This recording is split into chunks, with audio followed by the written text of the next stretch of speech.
एक भोंदू रहता था, पर वो इतना सीधा था कि सब प्यार से उसको भोंदू ही बुलाते थे।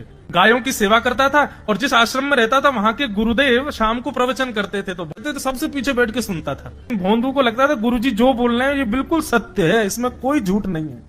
एक दिन गुरुजी प्रवचन करते हुए बोले, यमुना के पल्ली पार भांडीर वन में ठाकुर जी गैया चराने आए। भांडीर वन का नाम सुनते भोंदू कान खड़े हो गए। बोले भांडीर वन तो मैं जाता हूं गैया लेके, मुझे तो कभी मिले नहीं वहां पे। अरे मुंह में ही कमी होगी, मुंह में ही सामर्थ्य नहीं होगी उनको देखवे कि मैं ही नहीं देख पाए होंगे, वो तो आते होंगे वहां पे, मुझे ना देखे होंगे। भोंदू ने पहली बार जिज्ञासा करी, गुरुदेव ठाकुर जी दिखते कैसे हैं? तो गुरुदेव भी हंस गया, अच्छा भोंदू पूछ रहा है, बैठ जाओ बताते हैं। मोर मुकुट पहनते हैं ठाकुर जी, और बोले 2 कान हैं लेकिन कुंडल एक ही पहनते हैं। ठाकुर जी ऐसे पुष्प तोड़ के कान के ऊपर लगा लेते हैं, दोनों कानों में एक ही कुंडल को फेर फेर के पहनते। ठाकुर जी पीली पीताम्बरी, ऐसी ठाकुर जी पीली पहनते, पीली पीताम्बरी। माला कैसी पहनते हैं? ठाकुर जी ऐसी पहनते हैं पूरी पैरों तक जाए। ये देखो गुरु जी कह रहे हैं तो निश्चित है भंडीर वन में आते हैं ठाकुर जी। भोंदू अपनी गैया लेकर के भांडीर वन पहुंच गया।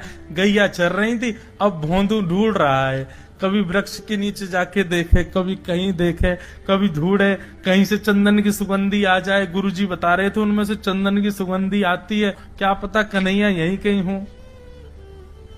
इतने भाव से, इतने प्रेम से और इतने भोलेपन से ढूंढने लगा ठाकुर जी को, और ठाकुर जी नहीं मिलते ना तो अपने आप को ही कोसता, मुंह में योग्यता ना होगी यही मारे ना मिल रहे, ठाकुर जी तो यही है। गुरु जी की बात गलत नहीं है, ठाकुर जी तो यही है। उसके उस सहज भाव पर, उसके उस सरल भोंदूपने पर ठाकुर जी रीझ गए। और इतने में ही भोंदू हताश निराश उदास बैठा था, खुद को कोस रहा था, मुंह में योग्यता ना है, मुंह ठाकुर जी मिलना ही रहे। इतने में ही देखा सामने से असंख्य गायों का झुंड आ रहा है। भोंदू ने जैसी उन गायों को देखा, ऐसी गाय कभी देखी नहीं, अलग गाय, सींग चमक रहे हैं, सींगों के ऊपर के भाग में सोने चांदी मढ़े हुए हैं, ऐसी ऐसी सुंदर सुंदर तंदुरुस्त गैया।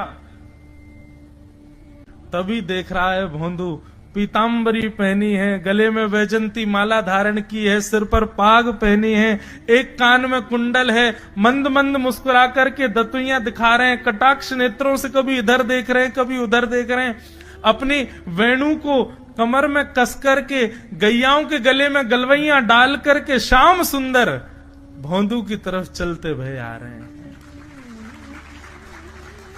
ये दृश्य देख करके हाथ पांव कांपने लगे भोंदू के। उसको लगा मेरे पास तो आएंगे ही नहीं है, वहीं से मुड़ जाएंगे, अब मैं उनके पास जाके उनको असहज नहीं करूंगा, यहीं से देख लूं, यहीं से प्रणाम कर लूं। लेकिन जैसे जैसे प्रणाम करके ऊपर देखता, ठाकुर जी और पास आ रहे हैं, और पास आ रहे हैं, और पास आ रहे हैं। जैसे ही ठाकुर जी आकर के बैठे, भोंदू के पास शब्द नहीं है, हाथ पैर कंपित हो रहे हैं, उसको सूझ ही नहीं रहा करूं क्या मैं, इनके लिए क्या बिछाऊं, कहां बैठाऊं।